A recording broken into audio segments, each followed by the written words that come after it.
In this final outcome, we measure spread properly with standard deviation, then meet the famous bell-shaped normal distribution. Together, they let us say how typical or how unusual any single value really is. An average on its own only tells half the story. We also need to know how spread out the data is. The range, highest minus lowest, is quick, but leans entirely on the two extremes.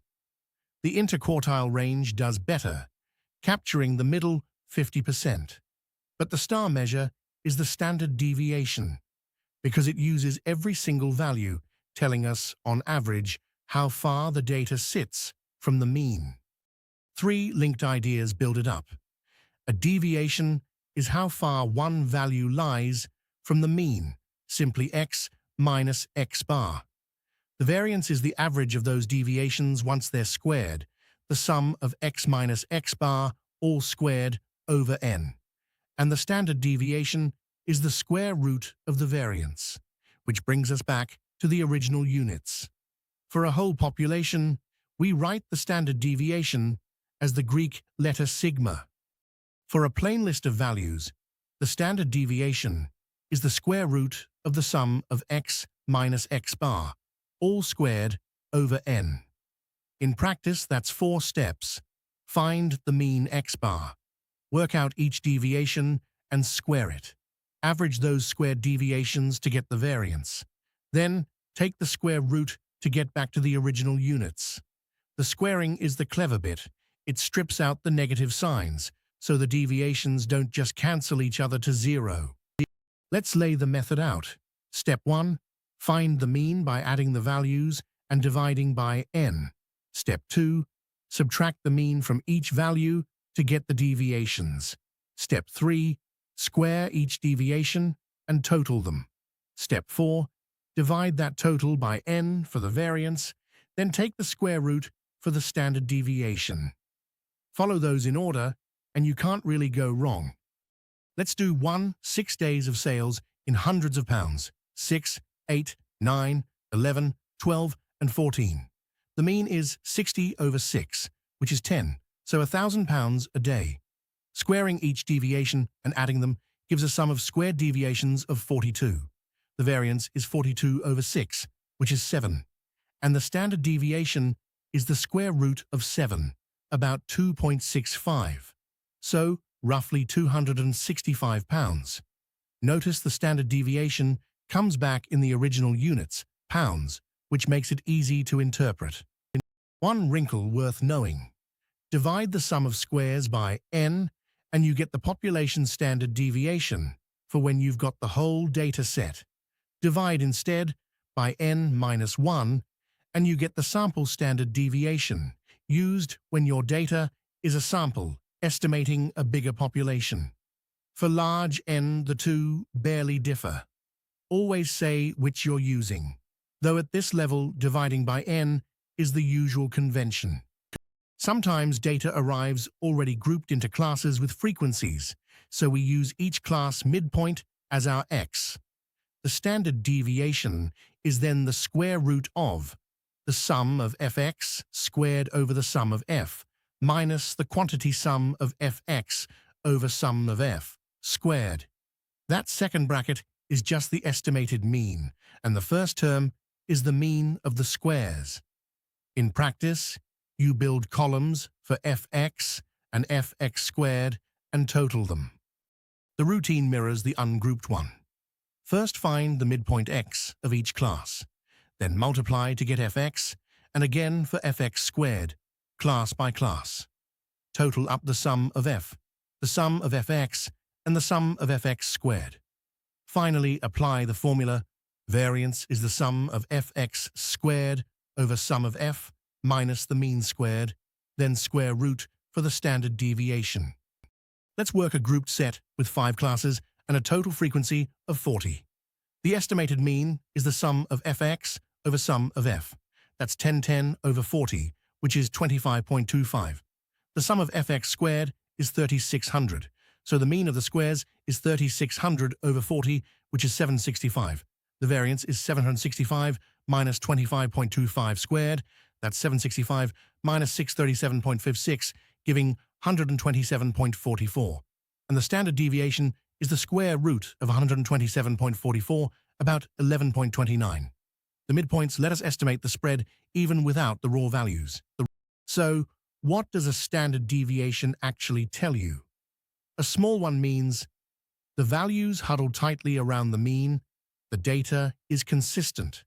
A large one means they're spread far and wide, the data is variable. Because it's in the same units as the data, it's easy to read directly. It really shines when you compare the consistency of two data sets that have similar means, and it's also the foundation for the normal distribution we're about to meet. Here's a neat illustration. Two machines fill 500-gram bags and both average exactly 500 grams, but machine A has a standard deviation of 4 grams, while machine B's is 12 grams.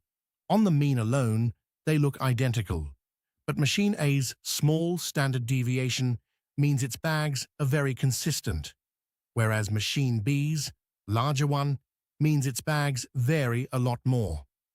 For quality control, you'd pick machine A every time, which shows why the mean by itself simply isn't enough. Spread matters just as much. The normal distribution is that famous symmetric bell-shaped curve. Because it's symmetric about the mean, median, and mode all sit in the same place. The total area under the curve is 1, representing 100% of the data. The tails stretch out forever, creeping ever closer to the axis, but never quite touching it. And the whole thing is pinned down by just two numbers: the mean, which sets the center, and the standard deviation, which sets the spread. Those two parameters have neat names. The mean, mu, fixes where the center of the curve sits along the axis. The standard deviation, sigma, fixes how wide it is. A small sigma gives a tall, narrow peak. A large sigma, a short, wide spread. Change mu and the whole curve simply slides left or right without changing shape. So every normal distribution is completely described once you know its mu and its sigma. There's a lovely shortcut called the empirical rule. About 68% of the data falls within one standard deviation of the mean. About 95% falls within two standard deviations, and about 99.7% falls within three. That 68, 95, 99.7 pattern holds for every normal distribution, whatever its mean and spread, and it gives you a quick feel for how unusual a value is. 3 standard deviations out is genuinely rare. Loads of real measurements are roughly normal. Adult heights, birth weights, and blood pressure all follow that bell shape. IQ scores are deliberately designed to be normal, with a mean of 100 and a standard deviation of 15. And measurement or manufacturing errors tend to scatter normally around a target value. It's exactly why bodies like the ONS lean on the normal model when they analyze so many national measurements. Since there are infinitely many normal curves, one for every mean and spread, we convert them all to a single standard one. The standard normal distribution has a mean of 0 and a standard deviation of 1. To get there, we standardize any value with z equals x minus mu over sigma. That z-score simply tells you how many standard deviations x lies above or below the mean.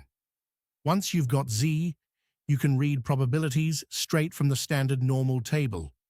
Using the tables is a 4-step drill. First, standardize, converting your x to a z with z equals x minus mu over sigma.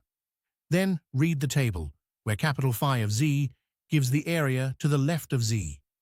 Adjust for the tail you actually want. For the probability above x, use 1 minus phi of z. And for a range, subtract 2 areas. Finally, state your answer as a percentage or a proportion. Let's do one. Adult male heights are modeled as normal with a mean MU of 175 centimeters and a standard deviation sigma of 7. We want the probability a man is shorter than 182 centimeters. Standardizing, Z is 182 minus 175 over 7, that's 7 over 7, which is 1.0. From the table, phi of 1.0 is 0.8413. So about 84% of men are shorter than 182 centimeters. That's the area to the left of Z equals 1. Now the upper tail, same heights, mean 175 and standard deviation 7, but this time the probability a man is taller than 189 centimeters. Standardizing, Z is 189 minus 175 over 7, that's 14 over 7, which is 2.0. Phi of 2.0 is 0.9772, but remember that's the area to the left. For taller than, we take 1 minus 0.9772, which is 0.0228. So only about 2% of men are taller than 189 centimeters, genuinely tall. Let's find a range. The percentage of men between 175 and 182 centimeters, same distribution. For the lower bound, 175 is 175 minus 175 over 7, so 0, and phi of 0 is 0.5000. For the upper bound, 182 is 1.0, and phi of 1.0 is 0.8413.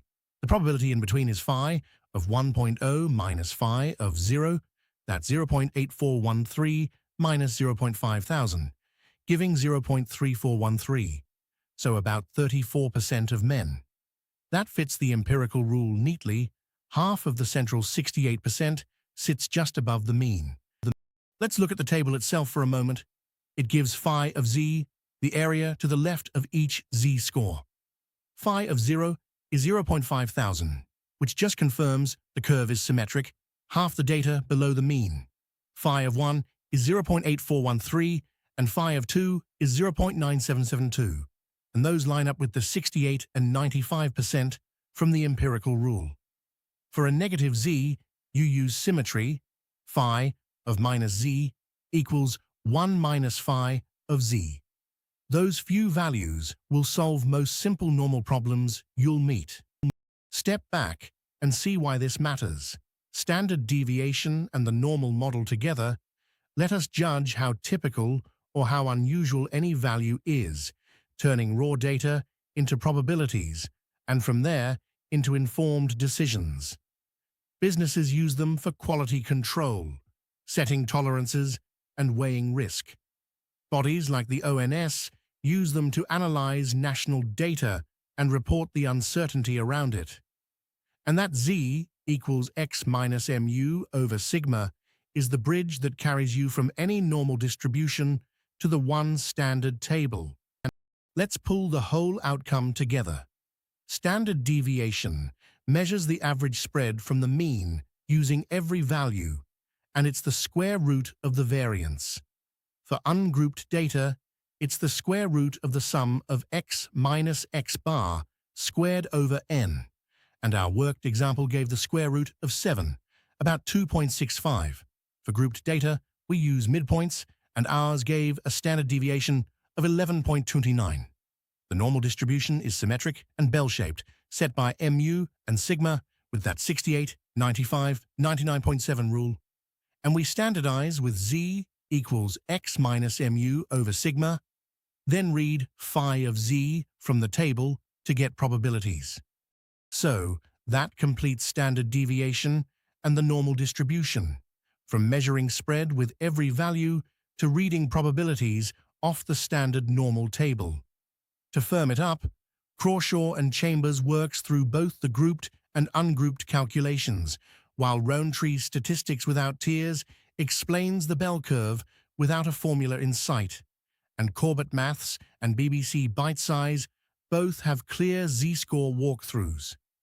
It's worth seeing how the ONS applies the normal model to real national data in its published guides.